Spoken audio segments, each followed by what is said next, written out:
Howdy, friend. Sam Houston here, hoping you're living in high cotton.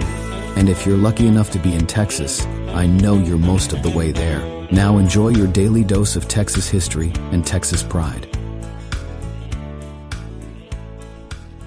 Howdy, friend. Welcome back to the Feed Bandit podcast and your Texas history roundup for February 11th. In 1836, Lieutenant Colonel James C. Neal left the Alamo for Bastrop due to sickness in his family, leaving Colonel William B. Travis in command. As a result, he was not at the Alamo when it was overrun, but did participate in the Battle of San Jacinto. Neal died in 1845 and was buried in Seguin.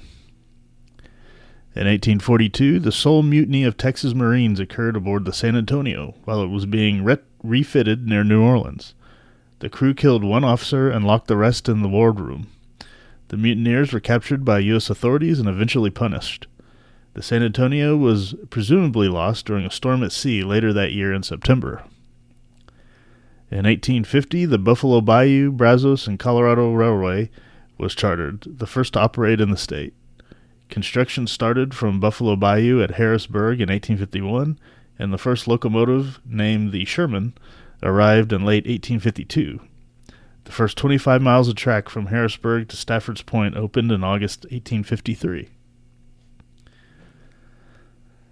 In 1854, the Texas legislature appropriated $17,500 to build a suitable residence and outbuildings for the chief executive in Austin. Elisha M. Peace, the first governor to live in the governor's mansion, occupied it in June 1856. The mansion survived unscathed for over a century and a half, but was seriously burned on June 8, 2008. It has since undergone extensive repair and renovation and was reoccupied in 2012 by Governor Rick Perry and his family. In 1899, the town of Amarillo was incorporated, its name coming from a large nearby playa known as Amarillo Lake. 12 years earlier, in April 1887, when the Fort Worth and Denver Railway was being built across the Panhandle, a group of Colorado City merchants had the town platted. That same year, it became the seat of Potter County. In 1931, Carl Hans Peter Marius Nelson, HPN, Gamble, died in Austin. What a name. Gamble came to Texas at age 23 in 1877, and he became a bookseller, publisher, and collector of Texana in Austin. His most noted accomplishment was preserving state papers damaged in the Capitol fire of 1881. He and his wife dried the papers and, after storing them for several years, began publishing them in 1898 as the first 10 volumes of Gamble's Laws of Texas, 1822 to 1897. And finally, in 2003, Coach Robert Hughes won his 1,275th basketball game, a new national record for high school coaches.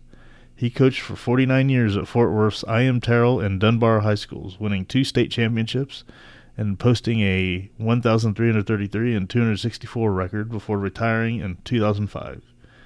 Hughes is a member of the National High School Sports Hall of Fame, and basketball courts at Fort Worth's Wilkerson Grimes Activity Center is named for him.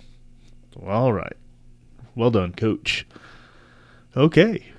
A lot happened on February 11th. Well, folks, friend, that is your Texas History Roundup for February 11th. Thank you so much for listening, and we'll catch you back here tomorrow on the next one. All right, you take care. Well, there you have it.